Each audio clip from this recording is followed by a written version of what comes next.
Kama ulikuwa bado hujafahamu siri hii ya kuwa makampuni mengi unayaona yanafanya vizuri sana duniani kwa sasa, mwanzo wao haukuwa kama yalivyo sasa.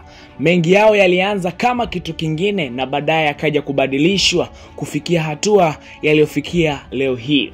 Sasa nitakusanua kwa kukupa baadhi tu ya makampuni ambayo nimefanikiwa kuyagundua mwanzo wake, chanzo chake ilikuwa nini na mwaka gani yalifanikiwa kuanzishwa. Kampuni ya kwanza ni kampuni ya Sony, ambayo hii makao makuu yake yapo nchini Japan. Ilianzishwa mwaka 1946 kama duka la kutengenezea redio nchini Japan, huku kwa sasa ikihusika kwenye utengenezaji wa vifaa mbalimbali vya umeme ikiwemo simu, kamera, televisheni, redio na vitu vingine mbalimbali.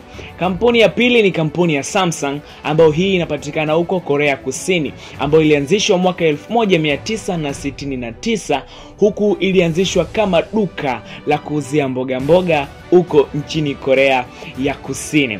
Kampuni ya tatu ni kampuni ya Nokia, ambayo hii inapatikana Finland. Mwaka 1865 ndipo ilianzishwa kama kiwanda cha kutengenezea karatasi. Kampuni ya nne ni kampuni ya Toyota, ambayo hii inajihusisha sana na utengenezaji wa magari pamoja na vifaa vingine mbalimbali vya moto ama vyombo vya moto. Toyota ilianzishwa mwaka 1937 kama kiwanda cha kushonea nguo.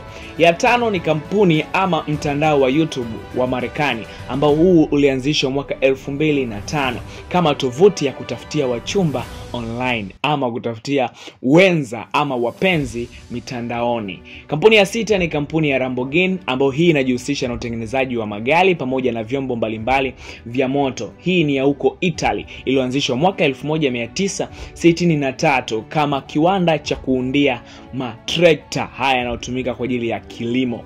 Ya saba ni Nintendo. Hii inapatikana Japan, kampuni inayojihusisha na masuala ya video games katika mitandao. Ilianzishwa mwaka 1889 kama kiwanda ama kampuni ya kutengenezea kadi za karata. Ya nane ni kampuni ya Transition Holdings ya huko China, ambayo hii inajihusisha sana na utengenezaji wa vifaa mbalimbali ama simu mbalimbali. Kabla ya hapo ilikuwa ni kampuni ya kutengenezea makava ya simu pamoja na devices zingine mbalimbali za kielektroniki, ila kwa sasa hivi ndio inajihusisha na utengenezaji wa simu ambazo zinafanya vizuri sana sokoni, ikiwemo Infinix, Itel, Tecno na nyingine nyingi. Mimi naitwa Rodney Stewart, kazi yangu ni kukupa habari, burudani na elimu kutokea hapa Jungle TV International. Tukutane sana wakati mwingine. Asante.